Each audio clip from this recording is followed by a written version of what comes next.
Every day is cold. I can't remember a winter where every day was cold. It's like I'm living in Minnesota here. But we'll continue to push on here because we're still in the glow. And there's so many other little angles we could talk about when it comes to the Philadelphia Eagles. And one of the angles that thought of today to discuss was what the Eagles have now set up here.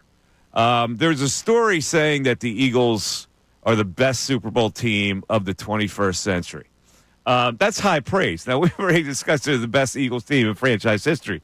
The best Super Bowl team in the 21st century has expectations to create some kind of a dynasty of sorts. And I do believe the Eagles have that chance. We talked about it yesterday, and we fretted a little bit about what they have to do to keep it going. And I had the opinion that they don't really have a lot to keep it going. Their base is so solid and so strong that all you have to do is, you add some branches and some small branches, and you can keep this thing going for a really long time. You've got the key components solid in there. You've got the offensive and defensive line. Now, the offensive line has to change a little bit, and you're going to have attrition eventually, but right now they're still solid if you replace one player who may go in free agent. The defensive line in the middle is where they had the most success. That's going to be there for a really long time. They got a franchise quarterback. They got a franchise running back. Their wide receivers are still fairly young. I mean, I can't imagine that this team could fall on its face next year. Like a lot of Super Bowl teams you see win the Super Bowl or go to the Super Bowl, and then they fall off the cliff the next year. I just don't see this with the Philadelphia Eagles. That being said, how does it affect the other teams in this town? When you have a team like the Eagles, that's a dominant team, that is monopolizing the attention from the fan base, your business suffers unless you try to keep up a little bit. Now, the closest team to keep up is the Philadelphia Phillies. And we'll start talking about the Phillies because they've got spring training going today. But still, I look at the Phillies and there's some doubts about whether they can get to that lofty height. The Sixers and the Flyers are really in a bad spot because the Eagles are so good. Bill Colarulo's with us. Ray Dunn is with us. Bill, do you believe that the other teams in the city have now this incredible pressure on them because the Eagles, and I dare mention the word, dynasty? Yeah, we're a little ways away from the dynasty discussion. I think we got to win another one. I don't think we are. I think we got to win another one. I don't think we are.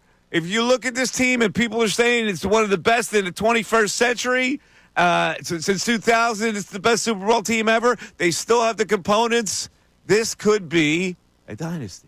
It could be. You're right. It could be. Don't be cautious for me. But I don't think you're being cautious. I don't think you're there yet. There's a reason why it's so difficult to repeat in the NFL. Right. Did he just say that? He's speaking like Sirianni. Look, He's wanted to be. He's the coach at the podium now. He's saying, let your hair down a little bit. Let your hair grow out a little bit. I know. I'm in the awkward grow back stage. No, look, I want it to be a dynasty, and you're right. They certainly have a nucleus that can continue to succeed. But the question you asked about what this does to the other teams, when it comes to the Flyers and the Sixers, they are dangerously close to people just ignoring them at this point because they're nowhere near championship level. But when it comes to the Phillies, I do think that there is pressure at an all-time high. Because even if the Eagles had not won the Super Bowl this past season, the way that the last two postseasons for the Phillies went, there would have been a ton of pressure on them to succeed. Their core is not getting younger. The Eagles have a very young core. The Phillies core is not getting younger. They've been together now. They've had a few opportunities. And when you look at the National League, it looks like some other teams are starting to pass them by. I think the pressure is at an all-time high because of what the Eagles did and because of where the Phillies are after the last two disappointments and with the age of their nucleus. And it's going to be interesting, Mike, because when the regular season comes for the Phillies, are the fans going to be as excited with the early success if they have it? Or is it going to be, you know what, wake us up in October? You know, we've seen this story before. Okay, what, you're going to win 95 games and lose in the first round?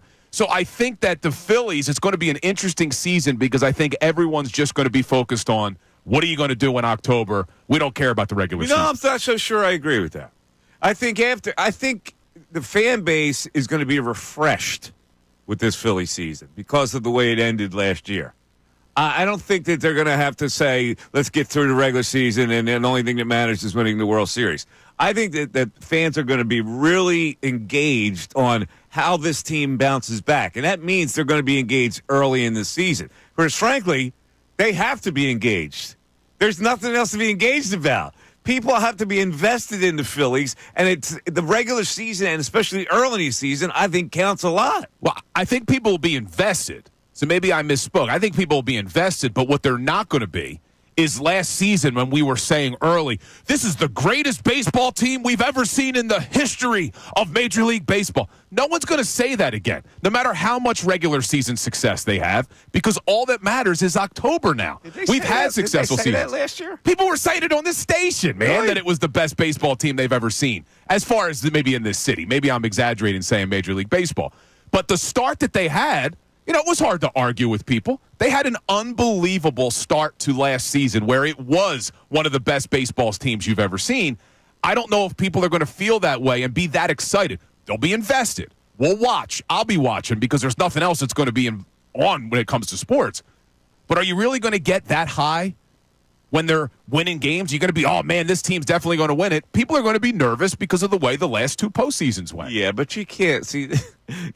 You're really putting yourself on a griddle if you do that. It's such a long season. What are you going to have, angst from the start of April? I don't think it's angst. I just don't think people are going to get too high like they did last year. The joy that we had in this city watching that baseball team before the All-Star break was at an all-time high. I don't think no matter, even if they duplicate that level of regular season success early, I don't think you're going to have fans going all in saying that this team's going to win a World Series like we were doing last year because we've been disappointed. And I know Ray said this is Posidelphia now because the Eagles won in the Super Bowl. Well, I don't think they're going to look at the Phillies that way. It's half Philadelphia. There are two teams out of the four. Yeah, half Philadelphia. It's really half Philadelphia right now. But again, the other teams, the Flyers and the Sixers, are in danger of their fan base losing interest because of the other teams. Like the Eagles already are the Kings. I think the Phillies really could be close to that this summer because of their pitching staff. I think it's going to be a delight to watch their pitchers really overmatch almost everybody they play.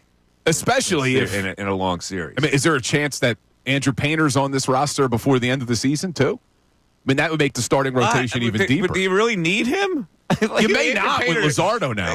That's what I mean. It's like Andrew Painter. Where's Andrew Painter? I can't wait till Andrew Painter. Where's he fit? I don't know where he fits. No, somebody's got to fall on their face for him to fit. And the only guy I can see fall on his face is Ranger Suarez.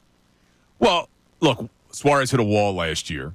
But you saw it last season, and we had this debate many times on the station about them not having a fifth starter that could fill in. Injuries can occur. I mean, Ranger had to be shut down at times last year. So you may see Painter before the end of the year. But I'm with you. If this team's going to have sustained success, I think it's all going to be because of that starting rotation. That should be a lot deeper this year.